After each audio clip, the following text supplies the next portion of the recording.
Nitish Reddy son of Muthyala Reddy. ചില ആനന്ദാശ്രുവിന് തേൻ മധുരമാണ്. ഇന്നലെ മെൽബണിലെ പവനിയിലിരുന്ന് മുഥ്യാല റെഡ്ഡി പൊഴിച്ച കണ്ണീരിന് ഉപ്പിന്റെ ഉറവ ഉണ്ടായിരുന്നില്ലെന്ന് മാത്രമല്ല, അതിന് തേനിനേക്കാൾ മധുരവുമായിരുന്നു.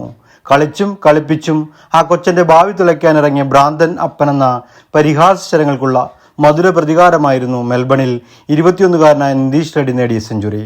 8 വർഷം മുമ്പ് 2016 13-കാരനായ നിതീഷിന്റെ ക്രിക്കറ്റ് കരിയറിന് വേണ്ടി 25 വർഷത്തെ സർവീസ് ബാക്കിയിരിക്കെ ഹിന്ദുസ്ഥാൻ സിംഗിലെ ജോലി പോലും ഉപേക്ഷിച്ച് കൂടെ നിന്ന മുഥ്യാല റെഡ്ഡി കണ്ട സ്വപ്നം ഒടുവിൽ മെൽബണിൽ യാഥാർത്ഥ്യമായിരിക്കുന്നു.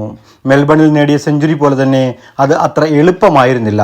ഉറക്കമില്ലാത്ത രാത്രികളും ഭക്ഷണമില്ലാത്ത ദിനങ്ങളും ഒത്തുതീർപ്പുകളുമെല്ലാം ഈ നേട്ടത്തിലേക്കുള്ള പാതയിൽ നിതീഷിനും മുഥ്യാല റെഡ്ഡിക്കും മുന്നിൽ അപ്രതീക്ഷിത ബൗൺസറുകൾ ഒരുക്കിയിരുന്നു.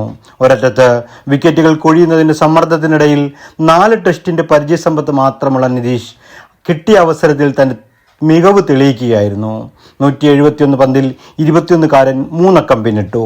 ഏറെ നേരം മുൾമുനയിൽ നിലനിന്ന ശേഷം ആയിരുന്നു നിതീഷ് 100-ലെത്തിയത്. 90 റൺസ് പൂർത്തിയാക്കുന്നതിന് പിന്നാലെ നിതീഷ് അല്പം സമ്മർദ്ദത്തിലായി. വാഷിംഗ്ടൺ സുന്ദർ കൂടി പുറത്തായതോടെ സമ്മർദ്ദം കൂടി. പിന്നാലെ സ്കോട്ട് ബോളണ്ടിന്റെ പന്തിൽ ഒരു LBW നിതീഷ് അതിജീവിച്ചു. അതോടെ ടെൻഷൻ വീണ്ടും കൂടി.